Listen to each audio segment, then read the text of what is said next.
Myles Jerrard, thank you so much for your time. Look, the voice debate, you know, there's one good thing that's come out of it, I reckon, and that it seems to have brought out new Aboriginal voices on both sides of the debate. Can you start by telling us a bit about yourself, how you got to be political and to get stuck into this voice debate yourself?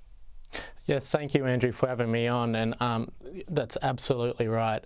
Another good thing that's come out of this referendum, I also think, is that people are actually having the conversations about the issues that are happening in Indigenous communities around the dinner table, and it's mainstream conversations on the news. So, you know, I think that's another great thing that's coming out of this referendum. Look, I come from a relatively small community called Tinga in the northwestern tablelands. And, you know, I grew up seeing a lot of the experiences that a lot of Aboriginal people go through, the drugs, the alcohol, domestic violence. I was exposed to a lot of these things in my very own home and many of my family members as well. You know, so it's been something that has been at the forefront of my belief that if you want to make something for yourself, only you can decide that, and that's exactly what I did. I seen the massive impact that the criminal justice system was having on my community and a lot of the individuals in my community, particularly a lot of my family members, and I decided that I wanted to be on the right side of the law. So yeah, of a lot of conversations around with my career advisor and my Indigenous studies teacher, who I owe a lot to.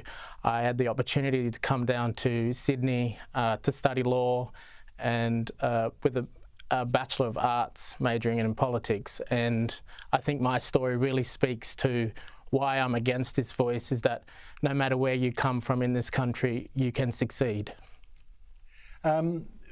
So tell us more about your attitude to the voice then, given where you've come from. Yeah, look, I think my attitude really stemmed from, you know, we see a lot of these Aboriginal figures and on TV saying that this voice has come from Indigenous people. But my first interactions that I've had, or conversations with the voice, have been one that a lot of Aboriginal people don't even know what it is. You know, I've asked my grandmother one time, what is The Voice? I asked her, do you know anything about The Voice? And she said she really liked that show, you know, talking about the singing contest on, you know, and it's just baffling that, you know, I see all these people saying that it's on behalf of the Indigenous Australians. It's not. I am a testament to that. It really also stems from, you know, 2017 convention at Uluru. You know, those 250 signatories that went to Uluru were unelected. A lot of them were not representatives of a lot of other Aboriginal communities who were absent at that convention, particularly my people, the Kuruma people from Tinga. They were not there to be consulted on what they wanted, you know, and also what it really comes down to is that this voice is predicated on a principle that Aboriginal people are inherently disadvantaged. If we enshrine that in our constitution, it is forever, and I do not want that for my children. I do not want that for the next generation. And I think also, you know, what's also come out of the Yes campaign is these two words of self-determination and reconciliation, and that the voice is going to be the thing that is going to achieve all these things, when it's not. You know, reconciliation is not a destination. It's a journey, and it's one that we've been on for generations now. You know, reconciliation is happening every day. You know, this very interview is reconciliation. We're having the conversations. You know, you, Andrew, as a white man, and me as a black man, we can sit down and have a civil conversation. That is reconciliation happening right now. The colleagues that choose to work together, relationships that, you know, cross racial lines, and, you know, communities that come together in hard times. That's reconciliation.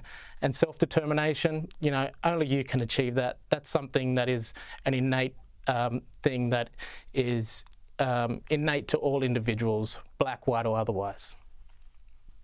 Most of the people who designed The Voice are of an older generation of activists, you know, Marsha Langton, Tom Calma, Noel Pearson. I know there are younger ones now also attached, some, you know, very interesting people as well. Like Thomas Mayer, I think is a very interesting guy. But they're the older generation are the ones who designed it, and it's designed in a way that their power is going to be continued. Like there's going to be no direct elections to the voice. It'll be selected, and obviously the people in power will select people like them to keep going. Do you notice this generational divide?